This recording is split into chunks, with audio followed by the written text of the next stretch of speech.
दोस्तों, आज मैं आपको इतिहास के पन्नों में दफन एक ऐसे जज की दास्तान सुनाने जा रहा हूं, जिसे सुनने के बाद यकीन मानिए आपके रोंगटे खड़े हो जाएंगे। उस अजीम और सच्चे इंसान का नाम है सैयद आगा हैदर। पर इस दास्तान को शुरू करने से पहले मेरी आपसे एक छोटी सी दिल से गुजारिश है। अगर आप इस वीडियो को फेसबुक पर देख रहे हैं तो इस पेज को ज़रूर फॉलो कर लें, और अगर आप इसे यूट्यूब पर देख रहे हैं तो चैनल को सब्सक्राइब करना न भूलें, ताकि वतन के इन सच्चे हीरोज़ की कहानियां कभी गुमनाम न हों। और हाँ, अगर आप इतिहास के किसी और ऐसे ही निडर मुसलमान शहीद या देश की खातिर मर मिटने वाले किसी सच्चे मुसलमान देशभक्त के बारे में जानना चाहते हैं, जिनकी कुर्बानी पर हमें नाज है, तो कमेंट बॉक्स में उनका नाम लिखकर ज़रूर बताएं। मैं उनकी कहानी भी आपके सामने लेकर आऊँगा।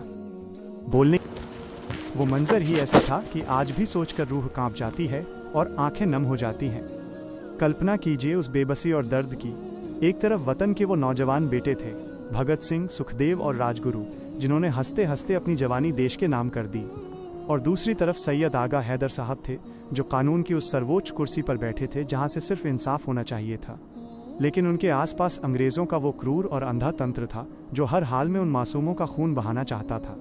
जब अंग्रेज़ों ने अदालत के सारे कायदे कानूनों को पैरों तले रौंद दिया और बिना किसी सुनवाई के उन बेटों को फांसी के फंदे तक घसीटने की तैयारी कर ली, तब जज साहब के दिल पर क्या गुजरी होगी। वो अंदर से टूट चुके थे, लेकिन उनका ज़मीर जाग रहा था।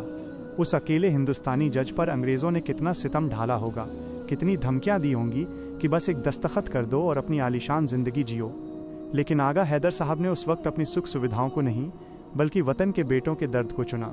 जब उन्होंने कांपते हुए हाथों से मगर मजबूत हौसले के साथ इस्तीफे का कागज़ अंग्रेज़ों के मुंह पर मारा, तो उनकी आंखों से आंसू बह रहे थे। वो आंसू उस बेबसी के थे कि वो अपनी तमाम ताकत के बावजूद भगत सिंह और उनके साथियों की जान नहीं बचा पा रहे थे। लेकिन उन आंसुओं में एक संतोष भी था कि कम से कम उनके हाथ अपने ही देश के बेटों के खून से नहीं सने। वो भरी आंखों से, भारी कदमों से जब उस आलीशान अदालत से हमेशा के लिए बाहर निकले, तो उनके पास न नौकरी थी, न रुतबा था, न दौलत थी, मगर एक तड़पता हुआ सच्चा दिल था, जिसने इतिहास के पन्नों पर आंसुओं और स्याही से ये लिख दिया कि सब कुछ मिट जाए मंजूर है, लेकिन वतन के शहीदों के साथ गद्दारी की कीमत पर मिली ज़िंदगी मंजूर नहीं।